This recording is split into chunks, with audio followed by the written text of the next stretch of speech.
unrest, the unrest, the unrest. Podcast, podcast, podcast, podcast. Welcome to the Unrest Podcast. I'm Madeline Green.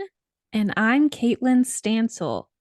Hey, if you haven't done so yet, go ahead and hit subscribe so you can get the latest episode on whatever app that you're listening to our podcast on. Yes, and this week's real life haunt takes place in Charlotte. You know, it's not too far from me. I've been there quite a few times. But when you think of Charlotte, you know, it is a booming city here in North Carolina. And sometimes you don't think of it as super historical. And that's what this real life haunt is going to tell us about, is that Charlotte actually has a lot of history and a lot of spooky tales. So take a listen. I mean, I've always been interested in the paranormal. I think it started with being interested in horror movies. I'm the youngest of 4 boys in my family, so I started watching scary movies probably younger than I should have. And then, you know, the fact that my name is Jason probably didn't help, because then my idol became Jason Voorhees, and that's what my older brother, who actually named me, told me that he named me after.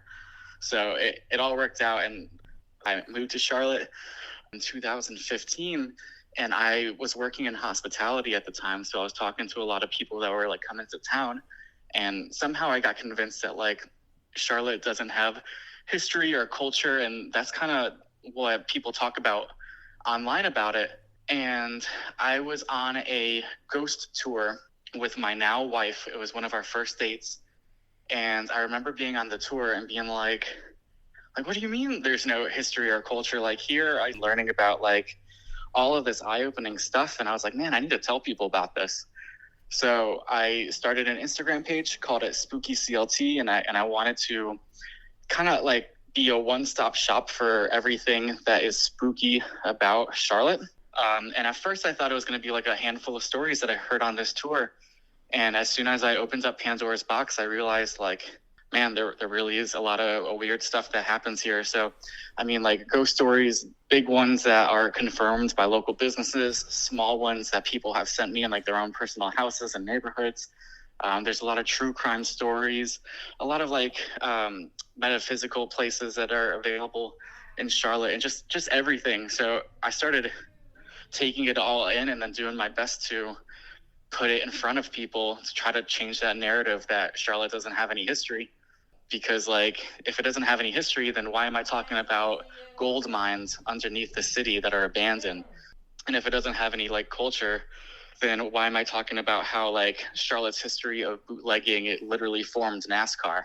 So all of these things, I was just trying to change the narrative about Charlotte a little bit. And then also, you know, I've lived in Wilmington, I've visited Savannah and Asheville and stuff, and those are places that identify themselves as spooky, you know, places with haunted history, and I never saw Charlotte doing that.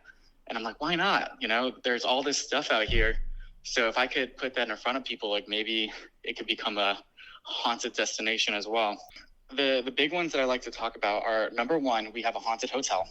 So if you're hearing this and you're from, you know, like close by or the area or even just anywhere, and you're like, I want to visit Charlotte, I highly recommend staying at the Dunn Hotel. It is on Tryon Street, which is like the main street in our city center. And it is a building that's almost 100 years old at this point. It was built during the Great Depression, it actually opens up right before the Great Depression. Changed owners a bunch of times, but when they were doing renovations in the 80s, they actually found an intact skeleton at a bottom of an elevator shaft. So, and then now if you were to go drink at their bar, stay in their hotel, talk to the staff, they would tell you about all these different types of paranormal happenings that happen. The main one being, there's this room 906, and people have experienced different things, but the main story is that if you stay there, you may see things falling outside by the window. And staff will tell you that when the building first opened up in the Great Depression, it was like the tallest building in Uptown. So people would, put all of their money into staying there for the night, request the top floor, and then leap to the bottom as a way to get out of their financial troubles. And it happens so often that it got a reputation, and particularly this room 906. Now, researching that, I found incidents that were more recent in like the 80s and 90s. Not so much the Great Depression, but like if you were to go to the hotel right now and look over the balcony on the right hand side, you could still see dented HVAC units from the last persons who have done this. There's all this crazy stuff that happens. There's the story of like a woman in white who walks through the banquet halls. People have claimed to have been laying in the room and seeing shadows change into like the silhouettes of people on their ceiling. And then if you were to talk to your staff, every time I go there and get a drink, I'd ask the bartender, and I hear something different every time. So something weird is definitely happening over there at the Dunn Hotel. So my wife and I, we stayed there after our wedding, actually did a little staycation. But unfortunately we were celebrating. So we got a little too drunk. If I were to have seen a ghost, I would not have remembered it the next morning. We try to go there as often as we can, even just to grab a drink or grab dinner, and then just catch up with the staff there and see what the latest weird stuff to happen is. Here we're talking in March. The other day, March 13th, was the anniversary of the Tryon House apartment fire. This old apartment building in Uptown, once again on Tryon Street, just like the Dunn Hills, just a few blocks over. And back in the 1940s, it was called the Guthrie Apartments. And on March 13th, there was this crazy fire. And it had started in the basement boiler room, leaked the gas meters, which then fed into the gas. And it caused this huge fireball to go up the elevators and just spread throughout the building super quick, to the point where tenants were stuck in their rooms and having to jump outside of their windows to escape. And just around 9 people died.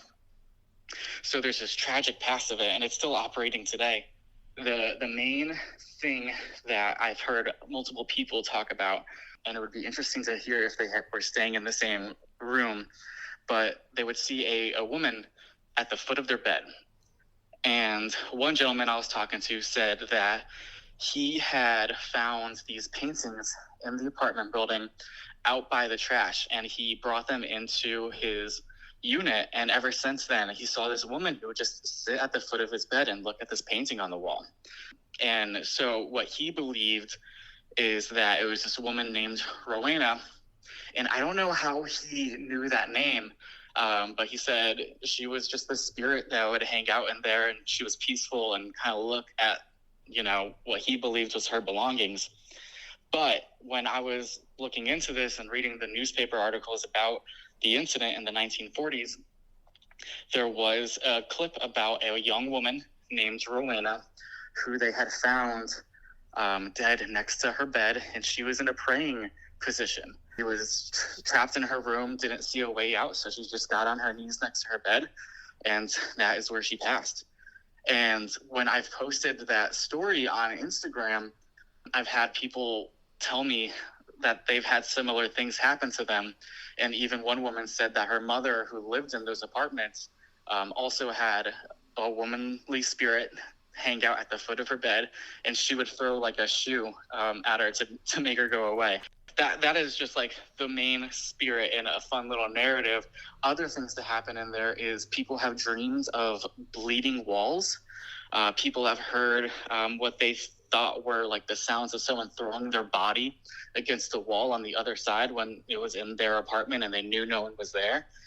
Just different types of poltergeist activity like that. The apartment building has since taken down this main awning that says Tryon House Apartments.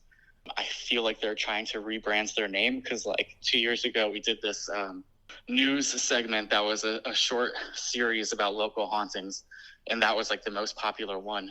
So I feel like they saw it, and now they're trying to rebrand a little bit. People don't heavily associate them with tormented spirits.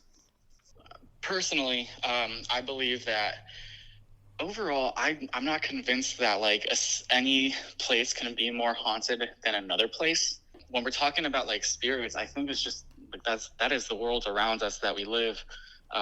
Whether or not people have like documented it and talked about it, that's a different story, and created these like narratives to share with people. But I think overall, anywhere can be haunted, and I think most places are. However, that's a funny thing that you asked us that, because Tryon is like one of the oldest roads in Charlotte, and it used to be on a Native American trading path, and all the way up north from like to Pennsylvania or something like that. There's two roads in Uptown that collide, and that's where the center of the city is. It's Trade and Tryon. And those are the two like trading paths, and that's why Charlotte became a city, is because it was like this trading hub, and then people built around that. So it's definitely a historic road. If there was something that happened before there was buildings on it, it would be happening on those two roads. I've always been a very big skeptic. My wife is more of the sensitive one, where when we go to these places, she'll be the ones that like see shadow figures or like feel different sensations while they're there. Personally, like for me, I'm always doubting stuff. The most recent thing to happen to me though was last year I was on or part of a convention, and I was like on the paranormal side of things. So I was speaking on these different events, and one of them was talking about Ouija boards. So we had brought our own personal one to this event, was talking about it, and overall my message to people was like, there's nothing like intrinsically evil about Ouija boards. It's more of you get out of what you put into it. So if you're going in there afraid and you're looking for something weird to happen, like it's probably going to happen. But if you're going out there and you have like peaceful spirit and like that's what you're doing, then that's probably what's going to happen to you. That being said, that weekend we had the Ouija board up in our bedroom, and I didn't know this at the time, but apparently you're not supposed to leave the planchette in the box, which I had done. And I had done that, and things were just like really weird in our home. Like we were both having like really bizarre dreams for about 3 days in a row. Our cats were just going crazy, like nonstop. My wife was smelling weird things, like just the vibes were like completely off. And the nail in the coffin was one night my hands was hanging over the side of the bed, and I felt something touch the back of my hand. And as soon as it happened and I pulled my hand back, our two cats ran into the room. So like confirming that it was not them, because they were not in the room prior. They had just gotten there. And instantly we saged the house. We put the Ouija board in the attic, took the planchette out, and we had this like, a friend gave us this in quotations enchanted iron nail that's supposed to ward off spirits, and we put that on the Ouija board, and instantly dreams were back to normal. No weird smells, vibes just felt like right again. So that is the spookiest thing that has happened to me recently. So I'm currently working on this project. When I say I am into spooky things, I do not just mean ghosts and stuff. I think that a spooky is like a very wide umbrella that a lot of things fall into. One of those things are like cemeteries and historic preservation and stuff. In this local cemetery in Charlotte, it's called Elmwood, there is a headstone of a gentleman, and his name was Charlie Hawk, and he was killed by a lion. And Charlotte does not have lions. Obviously, we're, not that part of the world. So it was weird to see a headstone of someone that was killed by a lion in Charlotte. So I had looked into it. I had made a post about it. I found that he was an animal trainer in the circus in town. And he had just fed a lion, and that scratched his arm, and then the scratch led to an infection that eventually killed him that week. But I had done all this work, and eventually I went back to visit his headstone, take some new pictures, and it was cracked and broken and on the floor. So I reached out to the cemetery, said hey, what would it look like to fix this? And they let me know about this angel donor program that they had just come out with, where you can donate to specific headstone restorations. So I said, sign me up. I want to do this for Charlie. Instagram, I have somewhat of a following, so I said maybe I can crowdsource this. So that just started at the beginning of March. So I am raising money currently to have this headstone restored because I want Charlie Hawk, who was killed by a lion, to continue to have a headstone in Charlotte's cemetery. And the timing just lines up where the cemetery has an event called Voices from the Past, where they have like actors and volunteers represent notable people that were buried in Elmwood. I will be out there in Elmwood acting as Charlie, talking to people as him, explaining how I was killed by a lion, like what my life was like, and, you know, trying to get some people to donate so I could have this headstone fixed. Okay, first of all, Jason has so many great stories in this episode. I loved every single one of them. But first of all, the guy killed by the lion. I mean, all the little things happening after he found his gravestone, like what a weird coincidence and what a like strange way to die. I think that's so interesting. Yeah, definitely. I think that's what's so cool about old like cemeteries and graveyards and old tombstones is, you know, they put all that information on there. I wish they still did that, you know. I know.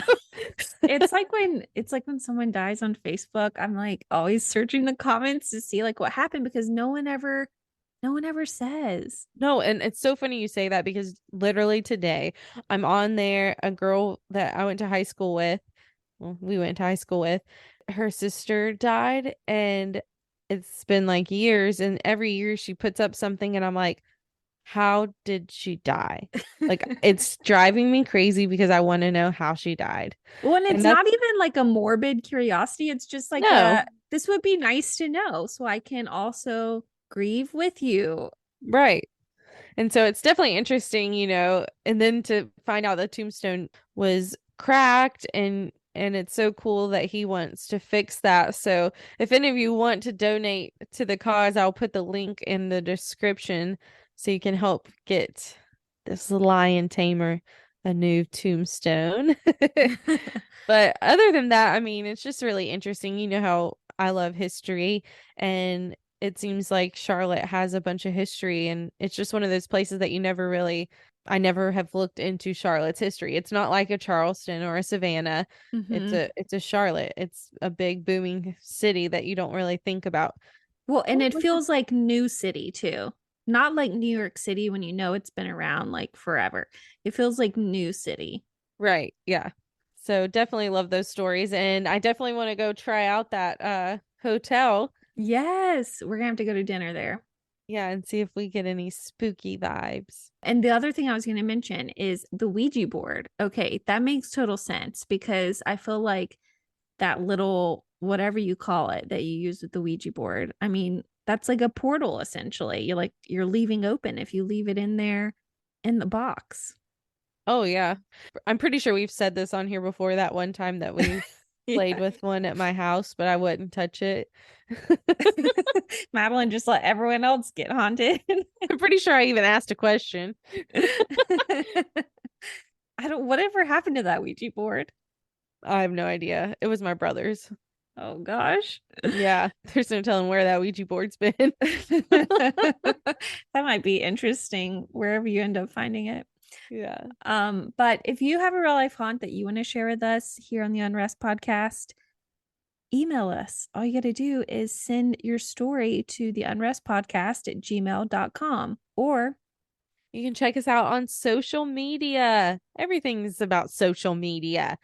We are getting new followers every day, but we want to reach 1,000 followers on Instagram, and we will do a giveaway. So please help us reach that goal. Check us out on Facebook, Twitter, TikTok, all of the good social media things that are great for your mental health. And until next time, Unrest in peace.